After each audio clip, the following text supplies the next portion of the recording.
So I've just stumbled into a forgotten relic, Crash Bandicoot PC, a fan game from 2001 which might make this potentially the oldest and therefore first ever fan game based off of this beloved series. And let me tell you, this homemade Crash Bandicoot game from over 20 years ago has an incredible story to tell. Check it out.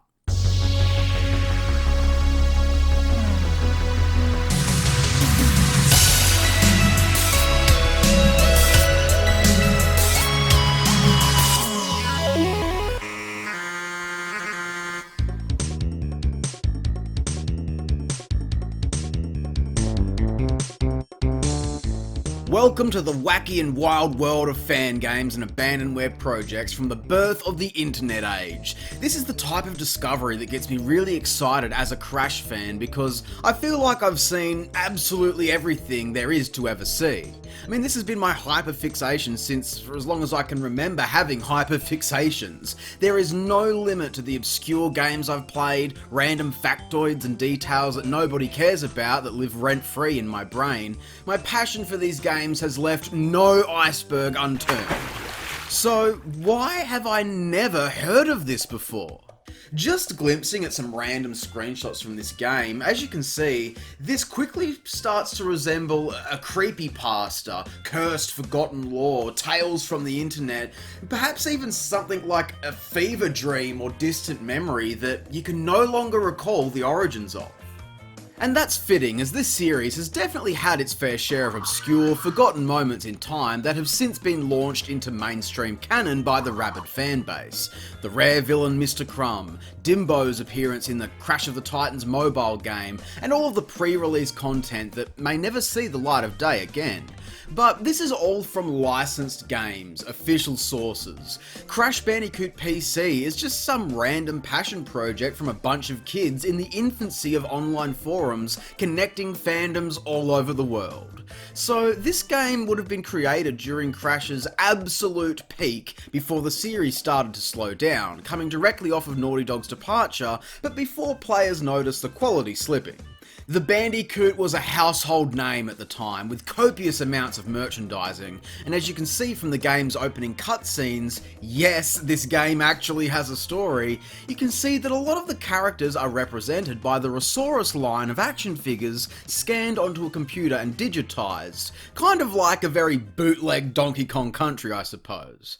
Crash here has actually been posed to create different angles, walking animations, and for as goofy as all this looks, I've got to say that I am really impressed. Can already tell this was made by a true fan, and I like that he's also wearing his flippers. I guess this was the best action figure that they were in possession of, so just try to ignore Crash's poor choice of footwear for this adventure. Anyway, picking up directly after Crash 3 Warped, predating It's About Time by a solid 19 years, Uka Uka sends Cortex and Entropy to gather up the other villains as he has a new plan for world takeover. Meanwhile, Coco's laptop batteries are dead again? It was the early 2000s after all, so I don't know, maybe good batteries were hard to find. I was about 5 years old at the time. How the hell would I know? So Crash has all of his moves, waddling around, spinning crates and enemies. To spin, you press the shift key, which let me tell you, definitely hasn't aged well. There's nothing worse than being in the heat of action and sticky keys start screaming down your neck. The first level is a sort of overhead view, kind of like Legend of Zelda. Eventually we make it to the battery store where Cortex pees out of his arse and puts a curse on all of the store clerks. Now we're inside jumping around and listen. There you go, it's shits for the birds, but this is still really cool. It's oddly charming, and very clearly someone put a lot of love into making this. With all of the narrative elements, abundance of characters, and even vehicle stages, yeah! Coco rides her jet ski for one level, Crash rides his motorcycle. It's the tits, man! I love this! The general story is that Uka Uka and Cortex want to destroy all of the crystals by using some sort of super mega invention that requires an ultimate power crystal, and both Crash and Coco need to work together in order to save the world. On their journey they must fight MS Paint monstrosities, evil Walmart employees, creepy guys breathing fire, and a bunch of Donkey Kong sprites. Cranky, you old bastard, get out of my way! Then, after a few levels, we get to fight one of the classic Crash boss characters, which is a crapshoot on what you need to do half of the time. I mean, it's not like this game has detailed, polished mechanics or clear visuals, so you will be getting a game over sooner or later. Thankfully, however, death results in us being sent back to the Warp Room. Yes, the Warp Room, where you can see and select all of the different levels in the game and replay them to your heart's content. I am in shock. Absolute shock. Because why on earth is this game so well done? I mean, it's crazy. I've played so many of these Crash fan games over the years, and to be completely honest, half of them barely even boot up, and the one level that you do get craps out after only 2 minutes of accursed gameplay. That's the standard. So why does this game, the oldest and flimsiest of them all, have fully fleshed out levels and progression, warp rooms, a save feature? It's just incredible. I cannot believe it. Now, that's not to say that this game isn't busted beyond belief. I mean, of course it is, but what would you expect? These days, kids pop out of the womb with Unity and can slap together baby's first Crash Bandicoot in a matter of minutes. Whoever made this game had to create textures, scan physical objects to make the sprites, draw and animate their own characters, write all of the story, and then put all of that together in a coherent fashion. This game was developed inside of a program known as The Games Factory, published by French developer Click Team in 1996, the same year that Crash Bandicoot first launched. As a follow-up to its predecessor, Click and Play, it was touted as the world's first power tool to create your own computer games. Now, this wasn't intended for industry use back in the day, rather for users to create freeware games not for any kind of profit at home, so it's hard to really find anything noteworthy in its history of games that aren't just remixes or tributes to more established titles made by their hardcore fans. But that's not to say that this software doesn't have an interesting legacy, as it would be succeeded and evolved into the development software used to create one of the most popular game franchises of all time. So it's really neat going back and seeing the humble beginnings of such a product. And that makes Crash PC really quite the anomaly. A time capsule, perfectly sealed. You open it up and boom, it's pure nostalgia for a time that you may not even remember. From the aesthetic of the early computer textures, cheap do-it-yourself gameplay, and the blatant misuse of copyrighted material. In fact, all of the examples of stolen content are listed under the fun facts document that come with the download, which is pretty funny. But this document also mentions cheat codes. Yeah, what game is complete without a few cheat codes? If you go to a certain part of the game and type Crash, you get switched over to a secret boss stage.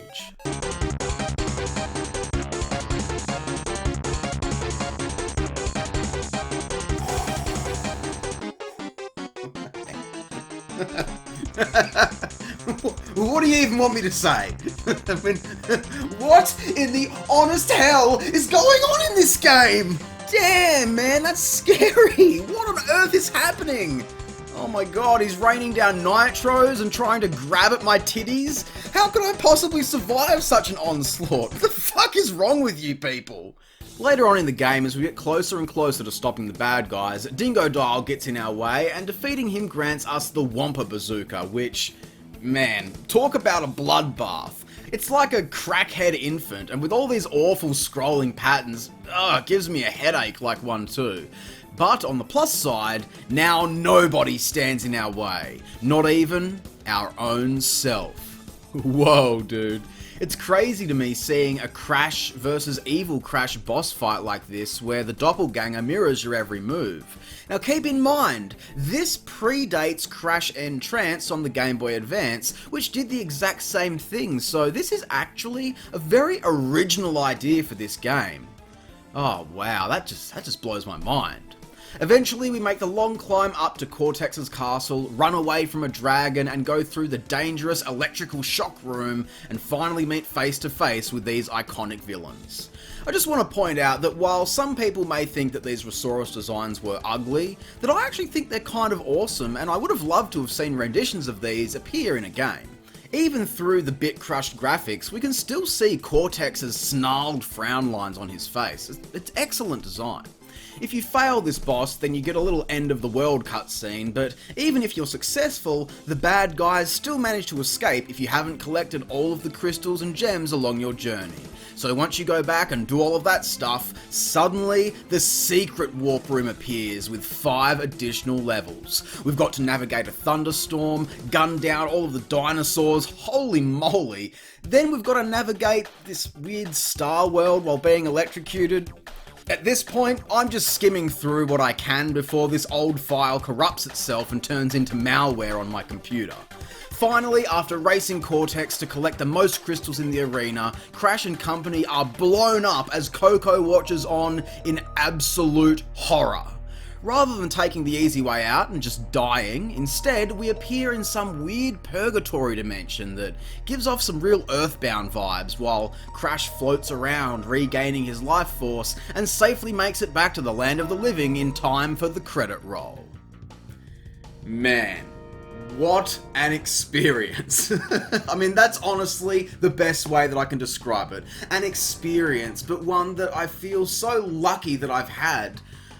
Because look, I can't talk shit on this game, alright? It's better than any Crash game that I've ever made, so I want to give huge props to the creators of this game because I really feel like this is the perfect fan tribute for one of gaming's largest icons throughout the years, and this has clearly been created out of pure love for the franchise, and I just think that is so awesome and wholesome. I can't get enough of this, man. Of course, the first thing I wanted to know was, who the hell made this masterpiece?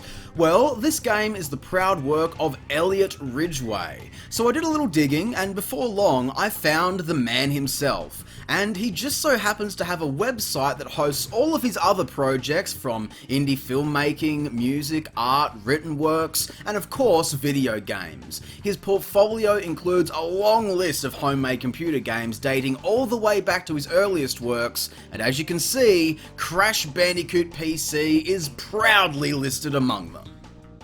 So I decided to reach out to Elliot with absolutely nothing to lose, and despite probably coming across like a lunatic, psycho, mental patient, chasing down details about a homemade video game from 20 years ago that some kid probably made in his parents' basement for something fun to kill the afternoon, well, he agreed to speak with me, so let's see what else we can find out about this crazy-ass game. Alright, so I guess we'll just start off. Just tell me, like, how old were you when you made this game, and like what was the sort of inspiration behind it? Yeah, so I was 11 when I made Crash Bandicoot PC. My parents had got me this software called the Games Factory. Like I had expressed from a young age that I wanted to make video games when I grew up, and so they were kind of fostering this interest and got me the software. And so I was also tangentially interested in Crash Bandicoot sort of from a distance because we were a Nintendo household growing up and we didn't have a PlayStation. I guess the fan game was sort of a way for me to vicariously experience Crash Bandicoot in a way. The only opportunities I had to play it growing up was when we would go visit my cousin 2 states over. He had a PlayStation, and so we would always want to play Crash Bandicoot when we went over to his house. And so I was very much interested in Crash Bandicoot, but it was just sort of at a distance, and so this fan game project kind of helped to fill that gap. Man, that's really interesting. Like, you're not even, like, you didn't even have the games at home to play every day. Most people who make these fan games, it's all they do is play these damn games. So yeah, that's crazy. It was actually made for my cousin, the one who had the PlayStation and who had all the Crash Bandicoot games. I had this kind of itch to do video games as Christmas gifts for people because I think I just had tons of time on my hands as an 11-year-old, evidently. Yeah. So I was like, oh, I'm just gonna, make this Crash Bandicoot game and gift it to my cousin. I never had anyone make a game for me for Christmas, for a start. So, like, pretty lucky cousin. Like, I never got that treatment. Yeah, the scanned images were dated November 2001, and I know I gave it to him that same Christmas, so evidently I made this whole thing in under a month, which is just like... God. But yeah, only a month to make that's insane. That's surreal to me. Like, I mean, you've done a lot of other game projects. I mean, what's sort of the average time to make a game these days? Oh, easily years now.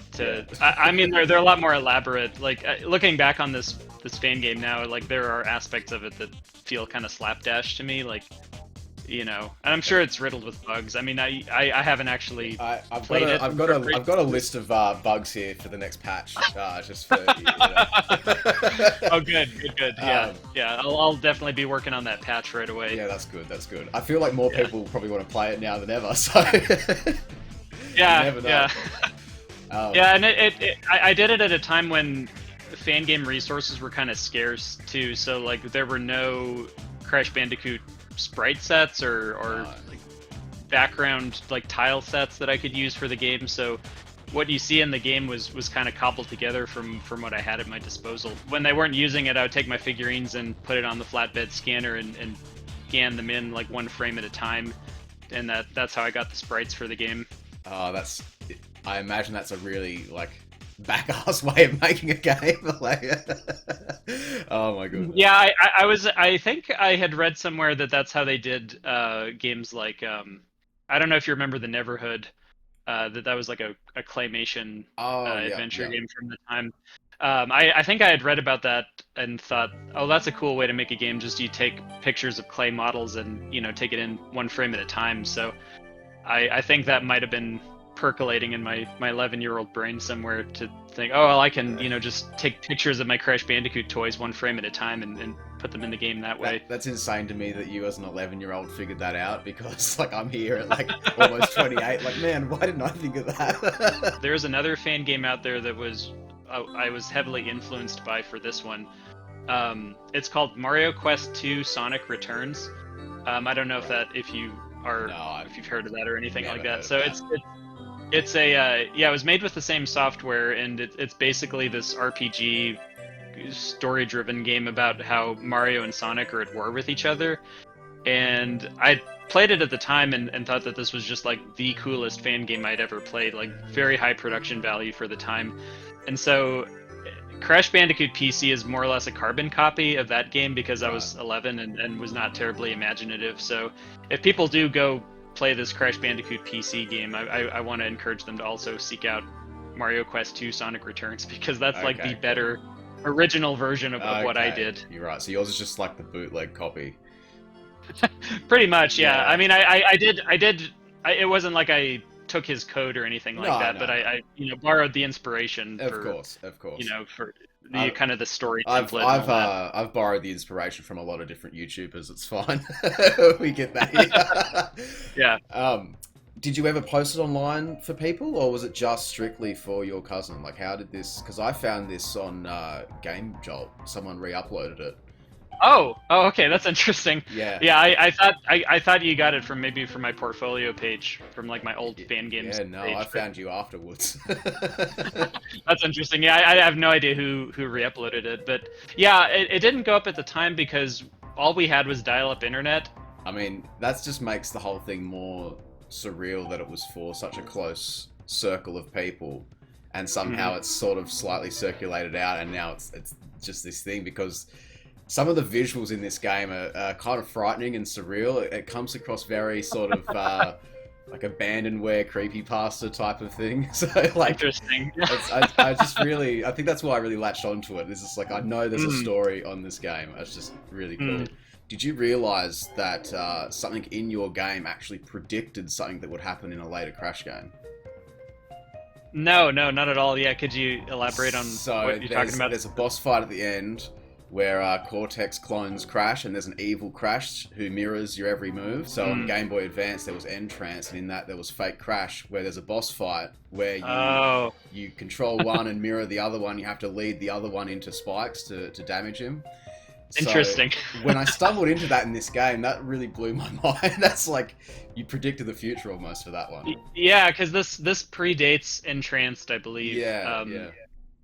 I had the first Game Boy Advance game at the time. I'm not sure what year that came out, but I really loved playing that one, and I don't think I ever beat Entranced. So, do you have any game projects that you're working on at the moment? Yeah, so my current project is called Moncon. It's an RPG about social anxiety, where the protagonist goes into conversations with people, and he envisions the conversations as battles with monsters that he has to overcome because of his social anxiety. So that's my current project.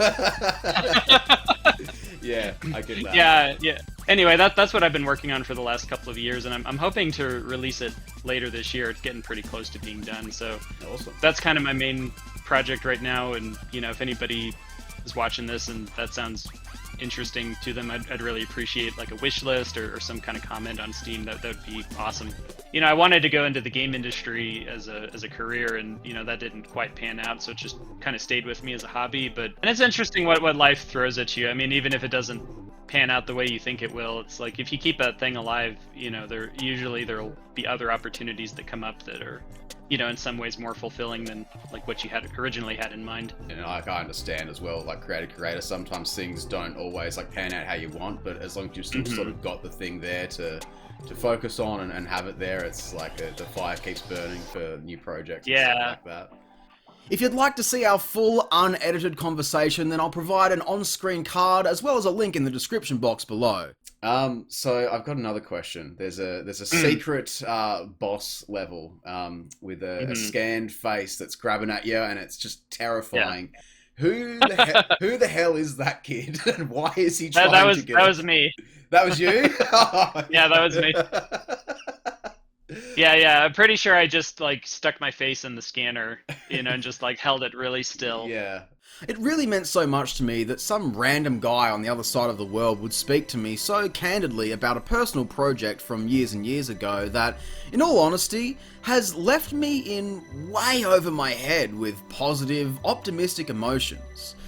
See, I think the reason that I find myself so attached to this humble little game is because of what it represents. This is simply a labour of love. It expresses passion through creativity and is the embodiment of that innocent childhood perspective on the world. Having dreams and aspirations to make something that people will remember, which, from one creator to another, really hits deep for me at a time when I've honestly been feeling a bit unsure of myself and what the future might have in store for me. So playing through this game has really opened my eyes to what's most important.